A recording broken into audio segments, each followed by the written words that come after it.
Vibes of Cosmos, Book 2, the second book, speaks also about the astronomical clock. Very awesome, which shows that the Earth is not a globe, that the Earth is in fact stationary and doesn't move, and it explains the movement of the sun and the moon. So the Earth is not a globe. So the astronomical clock shows the date and the time, the moon's phase, the sun's and moon's place, sunrise and sunset time, moonrise and moonset time, the aurora, the blue hour, the edge of daylight duration. This is the clock. Let's see it in more detail. So, as you can see here, there are two discs, the small one disc above, the big one disc below.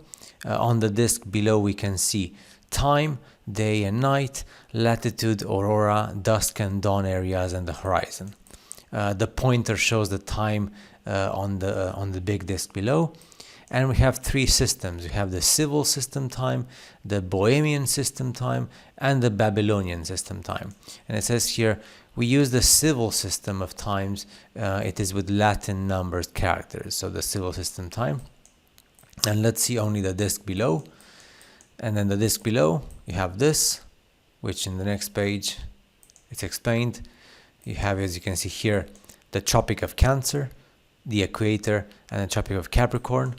And you have day, aurora, dawn, crepuscular area, and night area. So awesome, right? The clock. And then it goes into more detail with the sun and the moon. So on the constellation disk, we can see in what constellation is the sun and the sun moving. Of course, you know that the sun is electromagnetic, so it's not physical. And in this way, we can see the date. And every little section represents 5 days, right? It's also important. And for calculation of the days, the disk above is the constellation disk, and this is the sun. And every zodiac section represents a month, 12 months, 12 zodiacs, and zodiac on months, right? And then we have on the constellation disk, we also can see in what constellation the moon is, and we see the difference with the sun's constellation. So here, for example, you see the position of the sun and the moon. In this way, we know the place and the phase of the moon. Moon's phase, sun's and moon's constellation difference. And when the sun and the moon are super close to each other, you have new moon. Then you have the first quarter, the full moon, when the sun and the moon are totally opposite above the surface of the earth. And you have the last quarter. So simple to understand. I wish they would have taught this in school, like properly. And then you have more explanation regarding the astronomical clock, very specific here, time, date, sunset, and phase of the moon, with explanations if you want to go into detail.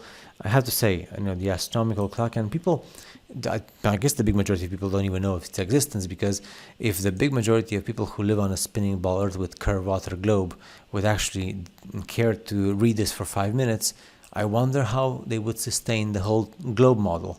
That's the whole globe with spinning ball Earth sphere with curved water on the exterior of the sphere.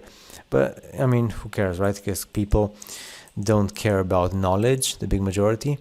Book number 2 is awesome because we have many different subjects which are interrelated and connected. This also has to do with the diameters of the Earth, so the calculations of the whole diameter and the distances and everything else, and it goes hand in hand with the daylight. You see daylight here? See this daylight by the sun? The astronomical clock explains perfectly how we have daylight and night, thanks to, of course, the sun and the noble gases. That's the scientific explanation. But, of course, regarding the movement of the sun and the moon above the Earth, which, of course, the sun and the moon are not physical, they're projections, and they're electromagnetic. And here's an explanation of the electromagnetism. But I just wanted to focus in this video on the astronomical clock because, the big majority of people, even some who know that it exists, and I don't even think they know how it works. Never cared to actually research a bit or study. So thanks for watching, and of course thanks to Vibes of Cosmos, because if it wasn't for him or for them, I would be so oblivious to all of these things. See you in the next video.